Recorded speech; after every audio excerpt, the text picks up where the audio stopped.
What's up, YouTube? It's the Ineradicable Iconoclast again.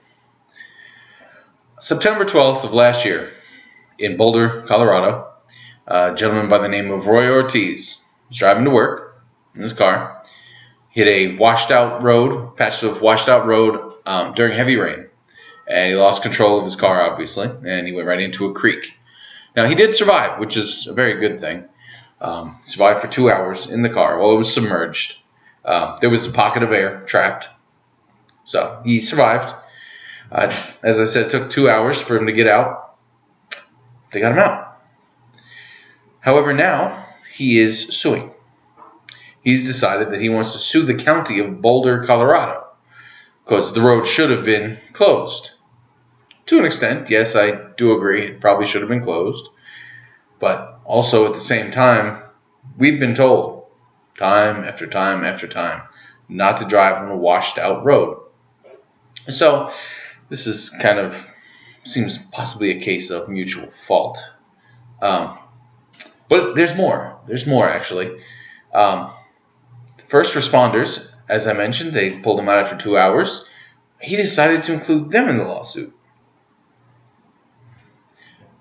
Now, I don't understand why you would... These people, they saved your life. They didn't injure you.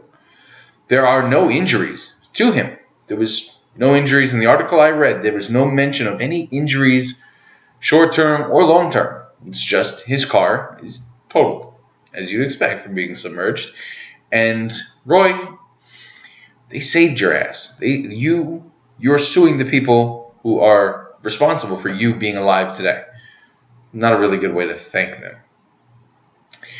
But this video isn't all about Roy.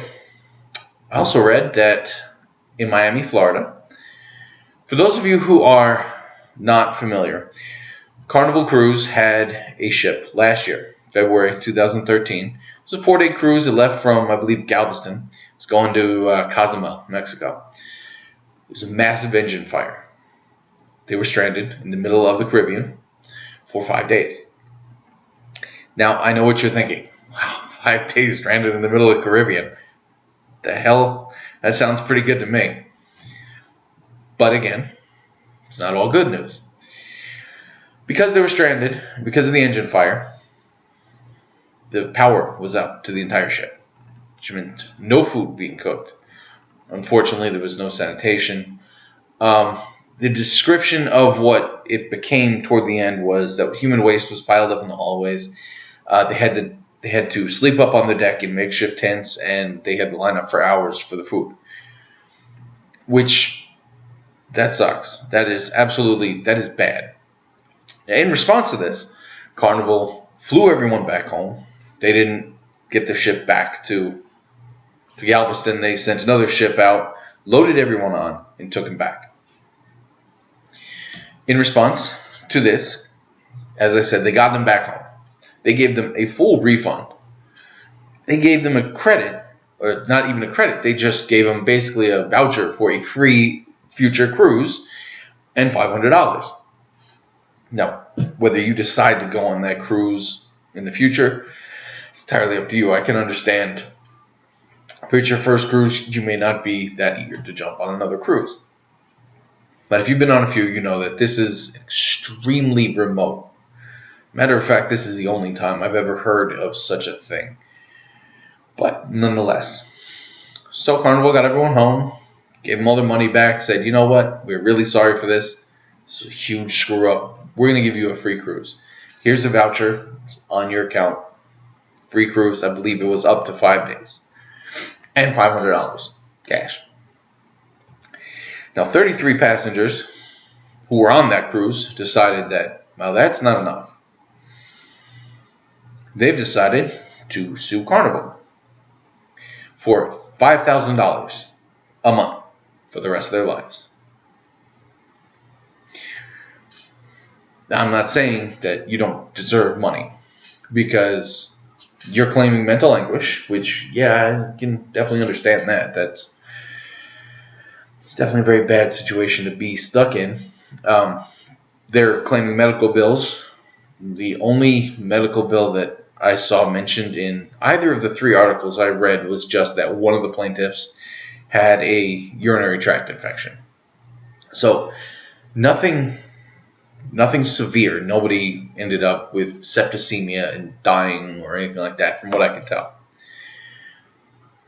So maybe $5,000 a month for the rest of your lives is a little bit unreasonable. Federal judge looked at this case of the Carnival Cruise, and ruled that the engine fire was a result of negligence on behalf of the cruise ship. There are fire suppression systems. Granted, this is true. It's very true. The engine fire should not have gotten that bad. But as all of us in the real world know, not everything is 100%. So it could just be a freak accident. But still, okay, that's fine. And there's also another lawsuit that's also pending on the same exact cruise ship for the exact same thing. Except this time, instead of 33 passengers, it's 99 passengers. And I don't know how much they're suing for. But this seems to be getting a little bit out of control with, and these are just 2 lawsuits. If you pay attention to the news at all, you're going to see that this happens all the time. There are always ridiculous lawsuits. And truthfully, in my opinion, both of these cases, they're nothing more than opportunistic lawsuits. These people aren't really trying to make a point. They're looking for a damn payday. Because, let's do the math. Let's not do the math on Roy's case. Let's do the math on this Carnival thing. One user, or one sailor, passenger, however you want to call them, $5,000 every month for the rest of their lives. Let's say they're 30. It's perfectly reasonable. Average person lives to 80. It's 50 years. Now, I've done the math. That comes out to $3 million.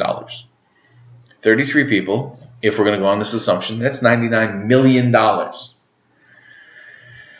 You know who's going to end up paying for that? Not Carnival. It's going to end up being the passengers in the future.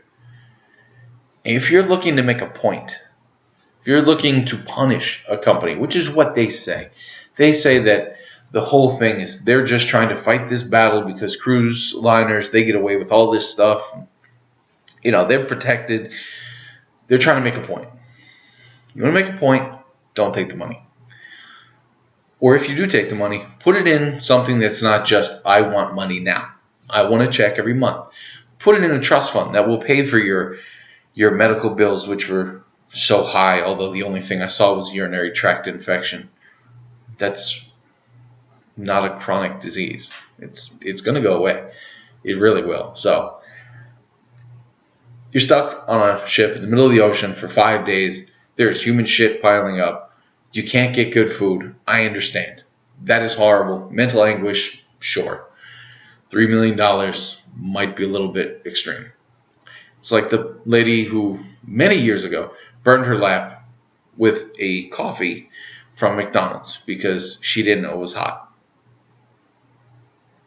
Coffee was hot back then. I don't think iced coffee was even popular back then. This was, 20, 25 years ago? It's a long damn time ago. She sued for $10 million, so she never has to work again because she burned her lap with coffee. The issue here is that these people, as I said before, they're just looking for a payday. They're not looking for anything other than, I want a cash payout. And here in the United States, that happens more often than anywhere else. So would you like to know why?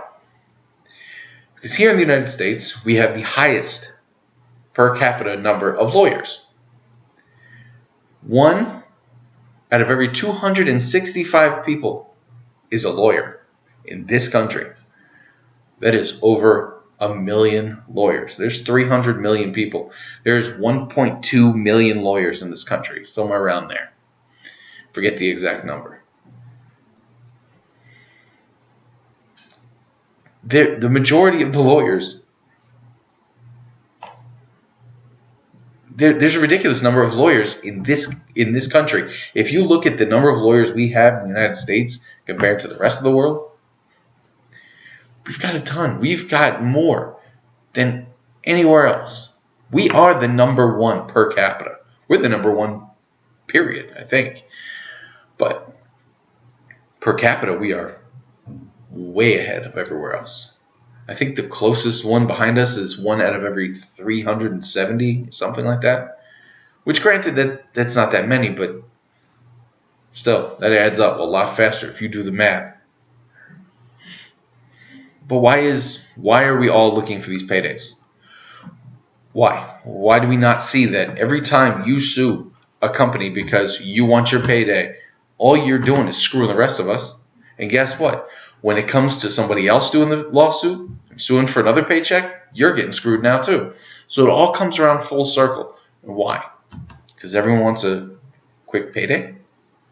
If you want to make a point against a company, you sue them. You sue them for damages. But you don't sue them because you want a payday.